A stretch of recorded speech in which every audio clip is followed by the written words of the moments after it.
Welcome to the Selena early game guide. So Selena is a ranged DPS that is able to do single target damage and potentially AoE damage, and her attribute is passion. Okay, moving over to her cards. So the way that Selena works is that she's able to mark the enemy using two different cards, 1, 2, right, and potentially 3, like these ones as well, or 4 actually, with these ones as well if you upgrade them.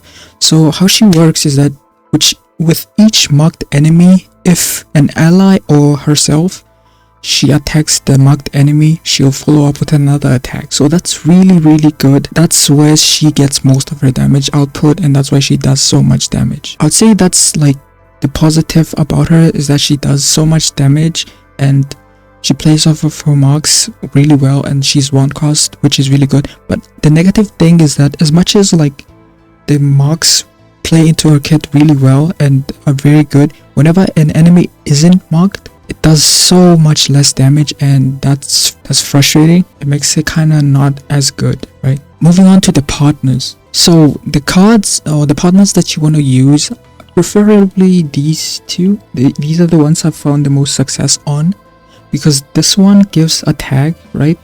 But also this one has a 25% chance to boost morale for 1 turn. Morale is it gives a 40% attack increase, which is really good.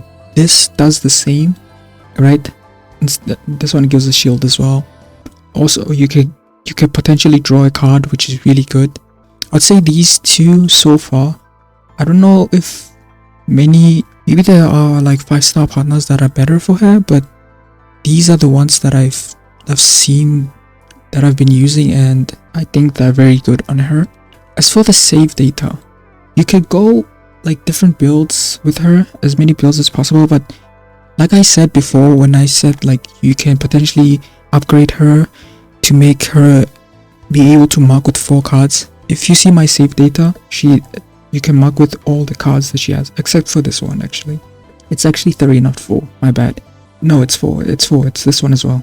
So the reason why I wanted to upgrade her this way is because, like I said, she plays off of her marks. She wants to mark as many enemies as possible, and the thing is, even though she is very single target damage focused, if let's just say like there are 3 enemies and somehow you're able to mark every enemy on the battlefield, like I said, whenever you attack the marked enemy, she's able to follow up with another attack. If you attack one enemy and everyone is marked, she's going to attack every single person on the field that is marked. That is so good. That's why I said she has a potential of being a good AoE damage dealer, and she does so much damage. Yeah, so that's why I went with this build. I think other builds, I don't know if they do much damage, but I just went with every card that has or could potentially give me a mark. Like I got 1 mark here, I got 2. And how this works is whenever you use a card of the same attribute, like, you see what I mean? If you use a card of the same attribute, so if you use 1, 2, 3, 1, 2, 3, any of these cards that she uses, she's able to apply 2 marks on all the enemies. That is amazing, right? And that's how she works basically, right? As for her potential, I'm level 28, I think, so I can't really upgrade her as much as I would want to, but I want to get here. I want to get these 2 nodes because she is going to do so much damage whenever I do so. And also, whenever I said that she is able to penetrate through shields, once she gets this potential, she's able to penetrate through shields with her 1 cost ability. It changes from just attack, I think it's attack damage. Yeah, unlocking this node allows you to ignore shields, which makes her really good because she's good against bosses anyways, but bosses have this tendency of like just applying shields on themselves and then fucking up your entire run. So yeah, she's really good against that. Moving on to the memory fragments. I don't think this is like super good early game because you're gonna get better gear anyways. I just wanted to proc these 2, even if I think when it comes to end game, these are the sets that we're going to be farming, because this one it increases critical damage for 1 cost cards. Like I said, she's a 1 cost unit, so this is going to be very beneficial for her. And then also this one is the Executioner's Tooth. increases crit damage. That's really nice. I think right now we shouldn't worry about this. I just wanted to proc these and see how much damage she does, and she does a lot of damage. By the way, I got one dupe of her. I just hope I can get as many dupes as possible. Okay, moving on to the teams. I don't have like many characters that I have tested her with.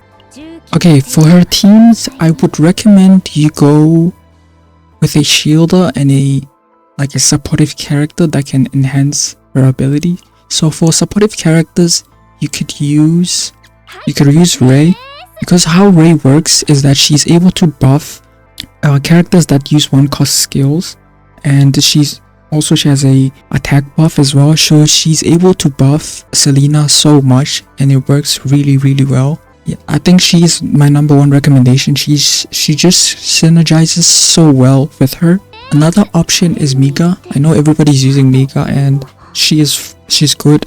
Even though I think Ray just works so much better with her, I just think the sustain that she has is so nice. The fact that she gives AP as well, she does decent amount of damage, and the healing that she gets from Mika is so nice, right? I think these two are like the best. I guess her as well. I'd say these three, 1, 2, 3, are the best supportive characters for her. In order, I would say Bray, Mika, and Nia. I'd say that's the order which I recommend, because even though I like her a lot because of the sustain, the way that I like running her is using a tank. So you don't really need that much healing, you just need like offensive capabilities, which she provides a shit ton of, right? So using her with Ray is really nice. When it comes to tanks that you could put in front of her, I would recommend these two. Remember when I said that characters requiring a lot of AP work really well with her? I think Calliope works really well with her. Though I will say Calliope isn't really that cost. She doesn't have that high cost. Even though if you look at her skills and just look, you think that she's high cost. She actually isn't, because absolute protection makes it so you can protect the cards that you do have if you don't have any AP, and just move on to the next round and use them then. And also you can use, this card. Whenever you use this card, you get 1-cost AP back. So essentially it's 0 if you have the Vulture's Ejection. Speaking of Vulture's Ejection, whenever you use any card that is a 2-cost, you're able to proc this. So it is recommended that you 100% of the time just wait to use this, just to proc this. Never use this just alone, because it's a waste, right? That's why I don't think she actually is that much of a high cost. When it comes to Magna, the synergy between her and Selena isn't very direct, but it's more so that they do things separately but together, and it works really well because she's able to shield, she's able to counterattack, you know. I will say one is that whenever she's poised to make a counterattack and the enemy is marked, right, she can counterattack, but the marked enemy won't trigger the mark, so Selena won't counterattack. The mark cannot be procced by a counterattack. I would say that's like the only bad thing about the synergy. That's why I would prefer Calliope over Magna, because she can't really proc. She's very counterattack focused and she can't really proc the marks, whereas she can with every ability that is able to attack. So those are the shielders I would recommend, or the premium shielders I would recommend. And for the free to play, I would say Amir. I think Amir is good as well. I mean, I feel like shielders are good. They just do their job. They just are able to shield damage of all enemies for one time. Yeah, I just think Amir is good with her as well, because I don't think you could go wrong with shielders, because all of them just do their job really well. They just shield and are able to reduce the amount of damage you take, and because of the shield is up, you take less stress damage, you know, so that's really good. So Amir is recommended. So the order at which I would recommend for the 訓練ですか。尽力して for her tanks or Vanguard, I guess it would be Calibre.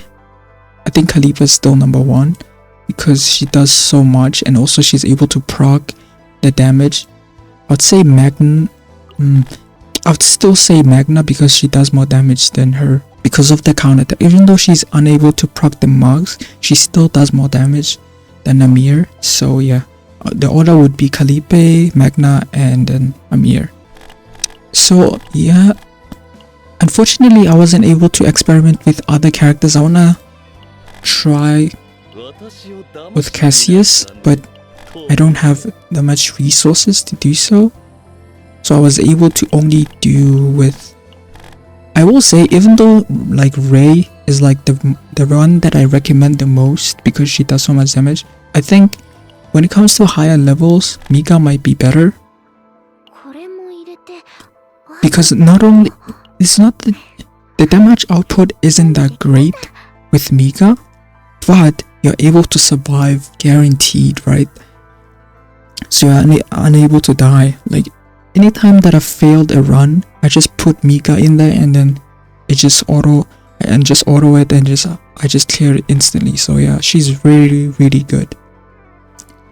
I would recommend her if you feel like you can clear it easy, just use Rey, and if you feel like you need more sustain, just use Mika. You can never go wrong with her. Also, you could just use Mika. You can never go wrong with her, even though you won't do as much potential damage. Okay, I want to demonstrate how she works in here. Oh, unlucky. Okay, it doesn't matter. I think it's fine. It's fine. I'll try not to do damage and then end my turn, because I want to showcase how she works and how you could potentially do like AoE cleave, basically.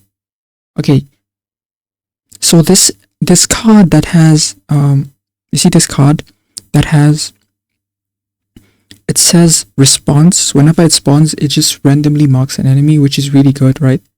However, there's this card as well, which is combo. How it works is that you have to use a card of the same attribute. So if you use this card, there's another card that as well.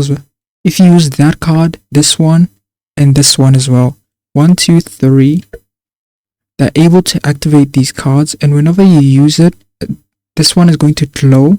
You see the glow, and then it is able to mark all the enemies. Remember what I said about her being able to attack every enemy that is on the field? Unfortunately, I don't have an attack here, so let me end my turn and then try it the next time. So the next time that she's going to follow up, because every enemy on the field is marked, she just needs to attack one person, and then she gets a follow-up. What the fuck is happening? I can't find. Okay, attack 1, 2, 3. You see, unfortunately the other enemy died, so I wasn't able to showcase that. So that's basically how she works. She's able to clean up all the enemies on the field. You might think at first glance, you might look at her and be like, oh, she must be really getting bad against mobs. But if you build her and build every card to have a mark, she is going to play off of that mark so well. Especially also her ultimate is so good because she's able to get 3 marks from it, you know? And that's really good. So yeah, I really would highly recommend using her for everything, basically, because she is very good everywhere. I cannot imagine a place where she isn't good.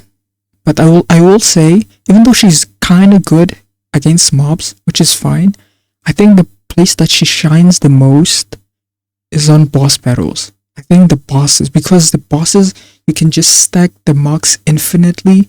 And the one weakness that she has is that whenever a mob dies and they are marked, the mark does not get transferred over to the remaining mob. So that sucks. But with the boss, because it takes you so long to kill them, you could just keep the mark on them for a long period of time and just keep attacking and not reducing your own damage.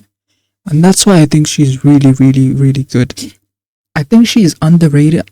To be fair, I have not used other characters, so I don't know how good other characters are. Honestly, I don't care. I just thought that she was so good, and the fact that you could do this with a single target character is so fucking nice.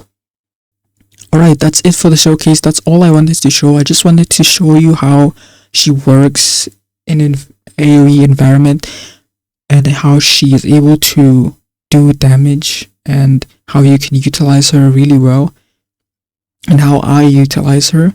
And yeah, my recommendation is that if you want to build her, you can build her different ways. I don't know how they work because I only have used this one, but if you want to go this build, I would recommend just going for the marks because that's what she plays off of the most. If you're able to mark more enemies, you're able to do more damage, therefore you're able to go more or attack more times. But yeah, that's it for today's video. I hope you guys liked the video. If you did like the video, and I'll see you guys next time. Bye.